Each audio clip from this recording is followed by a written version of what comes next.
That's the Goldfish Bowl of Glasgow. Yeah. Celtic win 4 games and suddenly you're thinking, wow, they're going up the way. Rangers have lost 3. Wow, the whole dynamics change. But that's the overreaction in Glasgow, people getting carried away. This is where Stephen Gerrard and his coaching staff have to remain calm. They've got to speak with the players, they've got to deal with the players, they've got to get them back to their best form. And he can only take them so far. The players have to find their way back to top form. You can do so much. You can change formation, you can change personnel, you can change training. Ultimately, they have to go onto the pitch and make it happen. And if they haven't got a wake-up call in the last 3 weeks, they will never get a wake-up call, because it did seem easy. It did seem as if it was only a matter of time before they would suddenly start winning games and progress here, there and everywhere. So he'll learn an awful lot more about his players in the next 2 or 3 games than what he did probably last season at times, because they're under a little bit of pressure. There's more focus on them. People are doubting them again, Rob. So the only way to prove the doubters wrong is go out and put in winning performances. And John's right, the word winning. Last year, Stephen Gerrard could have made 11 changes every week and nobody would have said a word because they were winning. This season he's making changes and now we're starting to try and dissect it and work it out. You're just trying to work out why it's went wrong, and that's why I looked at the number of changes thinking, is it to do with that? It might be nothing to do with it, but because it's standing out obvious, then it's giving people something to talk about. You talk about the possibility of a player moving out of Rangers now because of their lack of Champions League football. Spartak Moscow today, they've denied all knowledge of any bid for Glenn Kamara. Rangers will have somebody in the press. The press, you'd have friends, you'd have an agent that links the player to a certain club. That happened every other week when you're playing at the top level. If a player, you can just use the press in terms of. But Spartak Moscow is the Glenn Kamara. We don't know if he'll sign a new deal or whether he'll stay. But that'll happen to Hadji next week.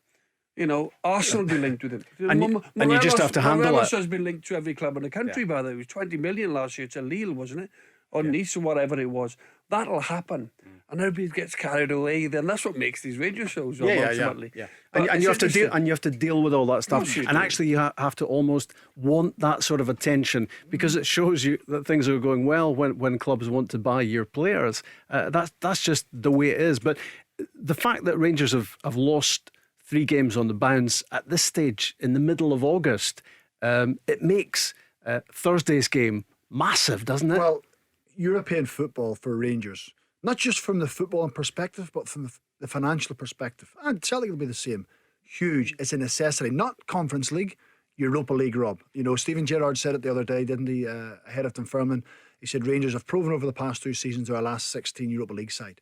Well, that's got to be minimum target this year again. So I think like a past Aliskert, I don't imagine there's anything in there that should frighten Rangers. The only thing that will cause Rangers problems is themselves. How they defend, lack of creativity and lack of cutting edge. That's probably what's done them in a little bit in the game so far this season. So if they can get that together, yes, it was only Dunfermline on Friday night, but it breeds a little bit of confidence and a little bit of belief. So if they can, kind of find that form again for Thursday night, they will go through in that tie. Group stage football in the Europa League is a necessity. And then try and build slowly. Now it's about building small steps for Rangers, trying to win games, not looking too far ahead and thinking we could do this and this. Maybe that was the downfall from everybody else outside the club, thinking Rangers will get to the Champions League. The league will be won by the end of September. They'll have won every game. Suddenly you get a reality check and you think, whoa, right, now let's draw everything back in. Let's work day by day, week by week, game by game. And I'd imagine that's what they'll do. There's a big game coming up a week Sunday, isn't there? So that might tell us John, huge that might tell us a little bit in terms of early signings, early form. At Ibrox, first Celtic Rangers game of the season.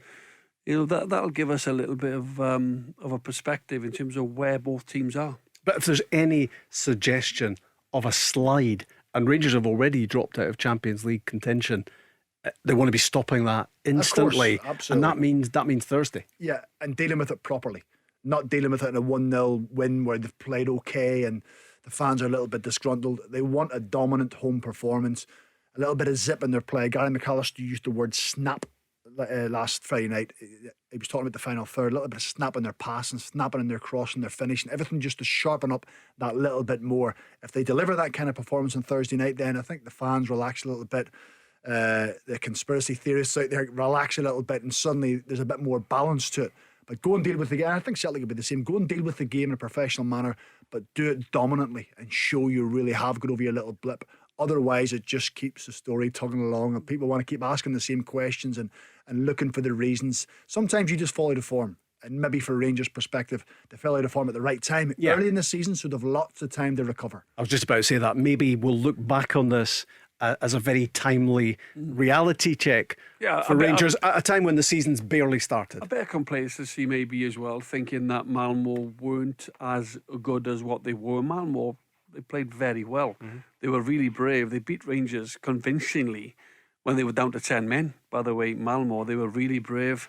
John Dahl Thomason stuck 2 centre forwards up, continued to play with 2 strikers. Yeah, and they beat them twice. Yeah, and maybe, that they should have done more. I'm not sure they didn't do their homework. They would have done, but maybe they just shut their foot off the pedal thinking, we'll get through this one. No bother. But complacency can sink in. It happened to Celtic all last season. Tell Alexa to launch Go Radio or listen on the Go Radio app. Tell Alexa to launch Go Radio or listen on the Go Radio app.